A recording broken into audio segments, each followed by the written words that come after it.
평택 시민 여러분 안녕하세요. 평택 문화톡톡 권다정입니다.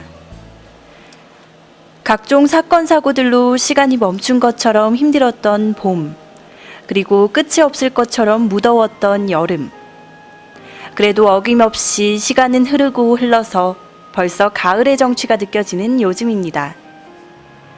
가을바람이 시원한 요즘 어떻게들 보내고 계신가요? 우리시에서는 가을 내음 물씬 풍기는 전시 행사가 한창 진행 중인데요. 바로 한중 서예문화교류전입니다.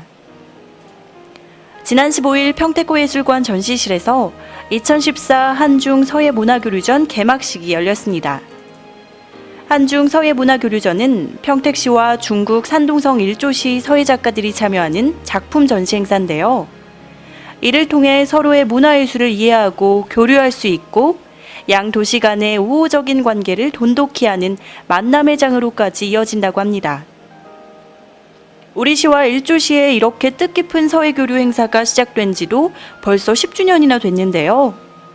이날 개막식을 축하하기 위해서 양 국가에서 전시작가를 포함한 많은 관계자분들이 참여하셔서 자리를 빛내주셨다고 합니다. 청취자 여러분들께서도 어떤 멋진 작품들이 전시됐을지 궁금하시죠? 이번 2014 한중 서예문화교류전에는 서예작품 107점이 전시될 예정이고요. 지난 14일 시작으로 오는 20일까지 전시될 예정이라고 합니다. 같은 듯 보이는 작품들 속에서 한국과 중국, 각 나라마다 미묘하게 보이는 같은 듯 다른 차이를 발견하는 재미도 쏠쏠할 것 같습니다. 서예와 문인화에 관심 있으신 분들, 늦기 전에 서둘러 방문하셔서 양 국가의 멋있는 작품 관람하시기 바랍니다. 죽음이란 것에 대해 매일 생각하고 살면 인생이 너무 슬퍼질 것 같지만요. 살면서 가끔씩은 삶과 죽음에 대해서 한 번씩 생각하는 것도 좋을 것 같아요. 나의 삶을 윤택하게 해주고 현재의 나와 그리고 내 주위의 모든 것을 보듬으면서 그 소중함을 깨달을 수 있을 테니 말이에요. 이선정 이하영 작가의 내 생에 전하고 싶은 마지막 희망 메시지 이야기 시작하겠습니다. 진정으로 웃어야 할 때 화담 서경덕. 충청도 당진에 평생 농사만 지으시던 팔순 할머니가 있었어요. 할머니는 일하는 며느리 대신 손자를 봐주고 계셨는데 하루는 며느리에게 안고 있던 손자를 건네면서 나 아무래도 내일 가겄다 하시더래요. 그러더니 다음날 주무시다 조용히 돌아가셨답니다. 세상에 이보다 더 철학적인 죽음이 또 있을까요? 화담 서경덕 선생. 팔순 할머니의 죽음을 들으며 화담 선생을 떠올렸다.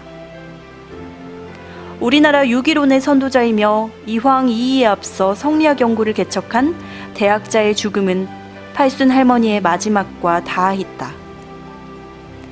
화담 선생이 오랜 투병 생활로 지쳐있을 때 한 제자가 물었다.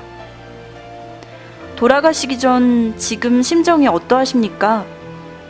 화담 선생은 삶과 죽음의 이치를 안 지 오래됐다며 제자에게 말씀하셨다. 최고의 진리는 죽을 때 웃으며 죽는 것이다. 오호통제라 아무리 유능하고 많이 가지면 무엇하나 죽을 때 웃으며 죽는 것이 삶의 진정한 진리다. 화담 선생은 이 말을 하고 나서 며칠 뒤 생을 마감했다.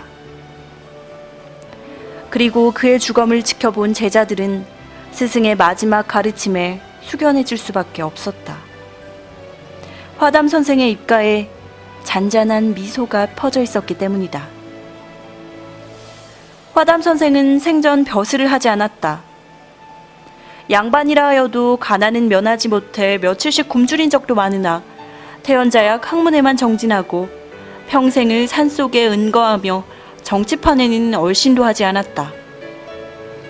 그러다가도 나란 일이 도리에 어긋날 때는 임금께 잘잘못을 비난하는 상소를 올려 나라가 바르게 설 수 있도록 정치의 도를 설파했다.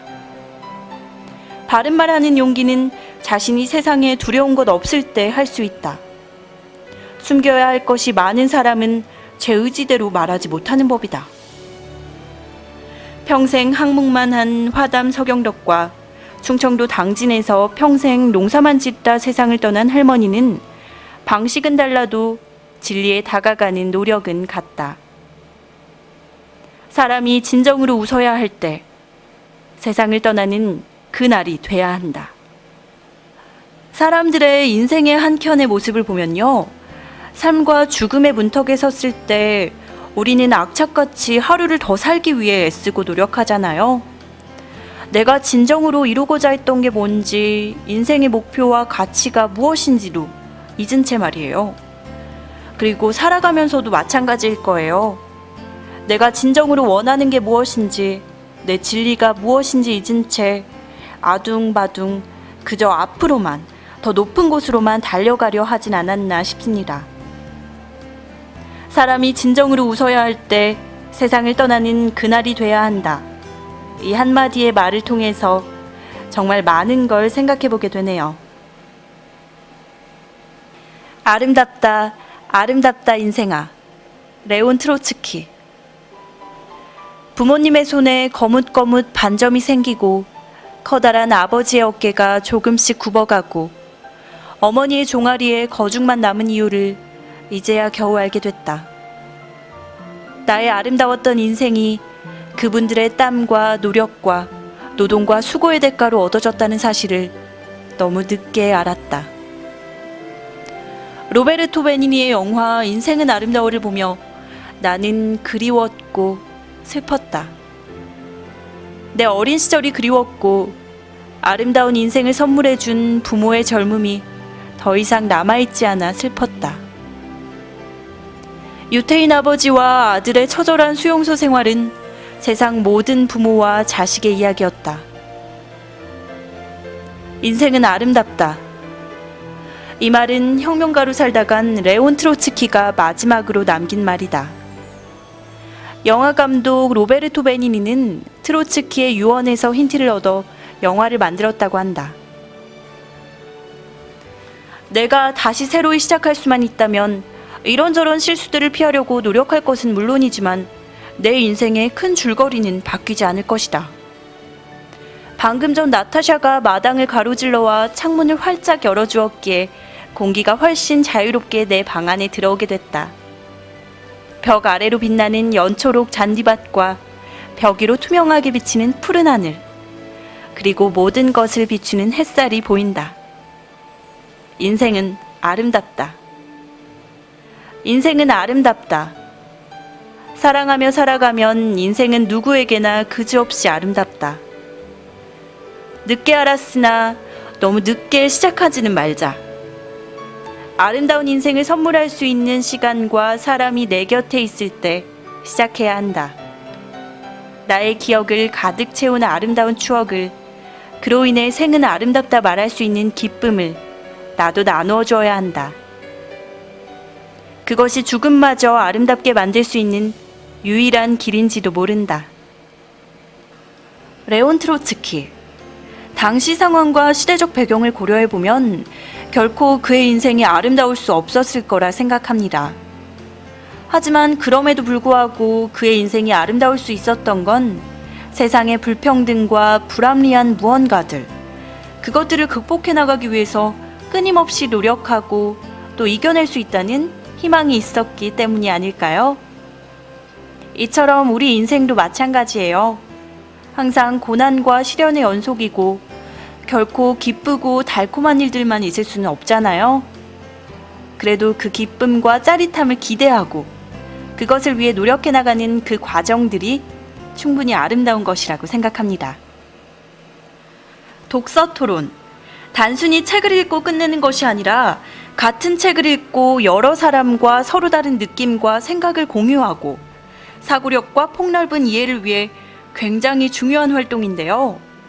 안중도서관에서 이렇게 독서 토론의 활성화를 위해 아주 특별한 교육과정을 마련했습니다. 바로 독서 토론 모임 리더 양성 교육 프로그램입니다. 10월 7일 화요일부터 매주 화요일 총 8회에 걸쳐 10시부터 12시까지 실시될 예정인데요. 토론 리더의 진행법, 토론 및 논제 실습 코칭 등 아주 체계적인 내용으로 준비되어 있다고 합니다. 교육이 끝나면 각종 독서 토론 모임 리더로서 활동도 연계될 예정이라고 하니 정말 알차고 유익한 활동이라는 생각이 드는데요.